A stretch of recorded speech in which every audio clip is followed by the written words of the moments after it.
आकाशवाणी का ये रायपुर केंद्र है। शाम के 6:05 हुए हैं।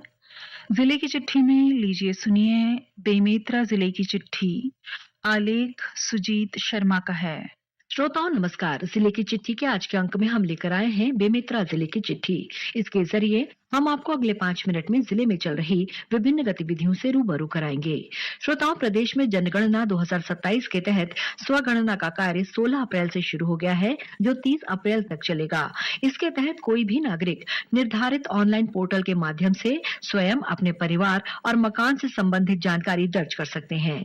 स्वगणना करने वाले परिवारों को स्वगणना आईडी दी जाएगी, जिसे सुरक्षित रखना जरूरी होगा और इसे प्रगणकों को देना होगा। बेमेतरा जिले की कलेक्टर प्रतिष्ठा ममगाई ने जनगणना से जुड़े कार्यों की समीक्षा करते हुए इसे राष्ट्रीय महत्व का कार्य बताया और लोगों से इसमें सक्रिय भागीदारी की अपील की। उन्होंने बताया कि जिले के सभी विकास खंडों में जनगणना कार्य को सुचारू रूप से संचालित करने के लिए अधिकारियों और कर्मचारियों को प्रशिक्षित किया गया है। कलेक्टर ने बताया कि प्रदेश में 1 से 30 मई तक मकान सूचीकरण और मकानों की गणना का कार्य किया जाएगा। उन्होंने लोगों से कहा कि जब जनगणना प्रगणक उनके घर पहुंचे तो वे उन्हें परिवार के सभी सदस्यों, उनकी शैक्षणिक योग्यता और अन्य आवश्यक विवरणों की सही जानकारी उपलब्ध कराएं। श्रोताओं, मुख्यमंत्री विष्णुदेव साय ने बीते 15 अप्रैल को प्रदेश की नवगठित 515 प्राथमिक कृषि साख सहकारी समितियों पैक्स का वर्चुअल शुभारंभ किया। इनमें बेमेतरा जिले की 38 प्राथमिक कृषि साख सहकारी समितियां भी शामिल हैं।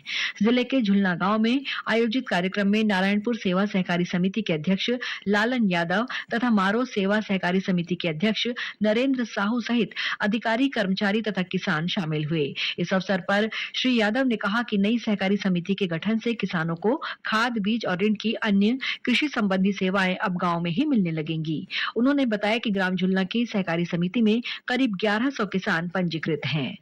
श्रोताओं, सर्वाइकल कैंसर से बचाव के लिए जिले के नवागढ़ स्थित सामुदायिक स्वास्थ्य केंद्र में बीते 6 अप्रैल को एचपीवी वैक्सीन टीकाकरण अभियान की शुरुआत की गई। इस अभियान के तहत किशोरी बालिकाओं को गंभीर बीमारी से बचाने का प्रयास किया जा रहा है। स्वास्थ्य विभाग ने अभिभावकों से अपील की है कि वे अपनी 14 से 15 वर्ष आयु वर्ग की बालिकाओं को सर्वाइकल कैंसर से बचाव के लिए एचपीवी वैक्सीन अवश्य लगवाएं। ये टीका नवागढ़ के सामुदायिक स्वास्थ्य केंद्र में प्रतिदिन निःशुल्क लगाया जा रहा है।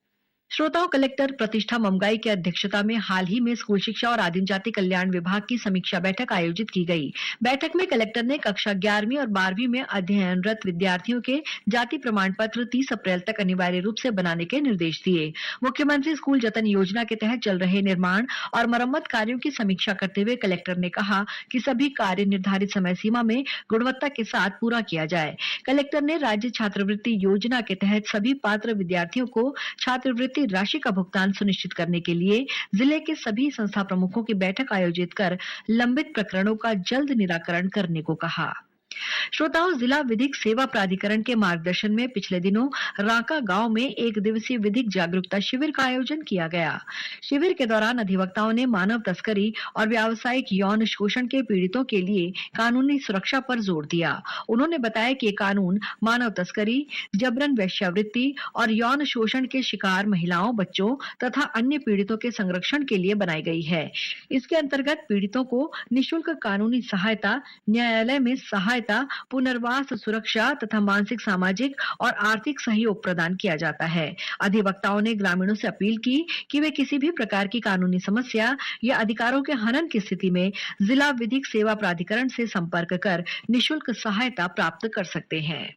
श्रोताओं, भीषण गर्मी के मद्देनजर पेयजल व्यवस्था को सुचारू बनाए रखने के लिए बेमेतरा जिला प्रशासन पूरी तरह से सक्रिय है। पेयजल से जुड़ी समस्याओं के त्वरित समाधान के लिए जिला, विकासखंड और जनपद स्तर पर नोडल अधिकारियों की नियुक्ति की गई है। अधिकारियों को अपने अपने क्षेत्र में पेयजल व्यवस्था की लगातार नजर रखने और पेयजल से संबंधित समस्याओं के समाधान के निर्देश दिए गए हैं। वहीं आम लोगों की सुविधा के लिए टोल फ्री नंबर 1800-233-0008 जारी किया गया है, जिस पर पेयजल से संबंधित शिकायत दर्ज कराई जा सकती है। इसी के साथ जिले की चिट्ठी का ये अंक समाप्त हुआ। अगले रविवार एक नए अंक के साथ हम फिर मिलेंगे। तब तक के लिए नमस्कार। जिले की चिट्ठी में अभी आप सुन रहे थे बेमेतरा जिले की चिट्ठी आलेख सुजीत शर्मा का था।